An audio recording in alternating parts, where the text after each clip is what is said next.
Ang lupit mo talaga, Congressman Kiko Barsaga. Akalain mo mag-post ka ng ganito. Puro na lang sila hearing, wala namang nangyayari. Puntahan kaya natin mga bahay nila sa Forbes Park. Tapos tayo nang mag-iimbestiga sa mga magnanakaw. Lupit mo talaga. Pero sa totoo lang, Congressman, hindi ka pwede basta-basta makapasok ngayon sa Forbes Park. Napakahigpit dito ngayon. Kasi nandito rin ako. Ang daming security dito ngayon. Mula nung nagkabistuhan sa flood control, nagdagdag na ng security rito dahil yung mga tao na nakatira dito natatakot dahil nga alam nila na si Martin Romualdez mula nang maging speaker, naging 10 yung bahay dito sa Forbes Park. Kaya ngayon, takot yung mga tao rito kaya nagdagdag ng security rito. Pero malupit ka naman talaga. Talahin mo tinapos mo. Nakapag-post ka na. Totoo naman yung sinabi mo. Puro na lang sila hearing. Kaya lang yung pag-hearing nila, walang nangyayari. Dahil pinagtatakpan ni Tito Soto at ni Ping Lacson ang pangyayaring ito. Sila yung nagtatakip nito. Pati si Erwin Tulfo.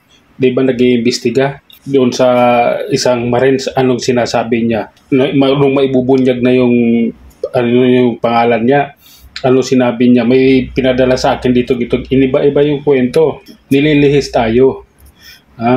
Iniiba nila. Yung investigasyon na yan, pang ano lang yan, panakip butas. Pero yung katotohanan talaga, wala namang mapupuntahan yan.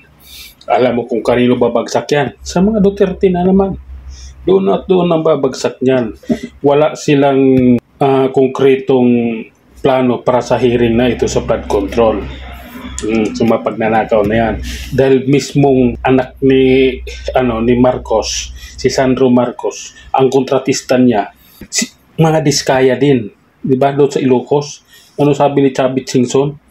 Ang dami doon.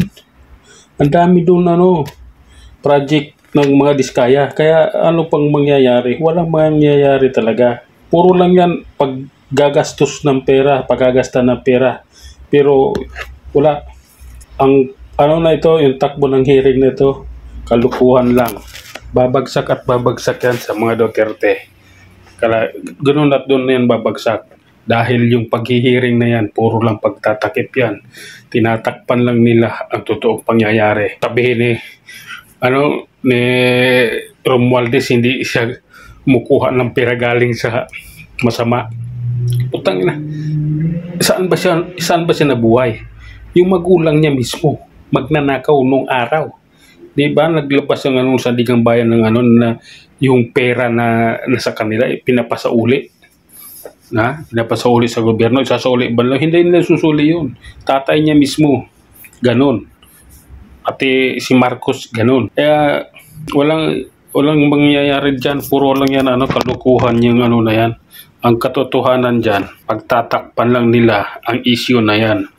Pinano lang yan, divert lang nila yan dahil yung mga lumang issue para lang hindi na mapag-usapan. Yun lang, nakakabwisit lang yan dahil wala naman talaga patutunguhan yung na yan, investigasyon na yan. Pagtatakip lang yan sa katotohanan. Hanggang sa muli, maraming salamat.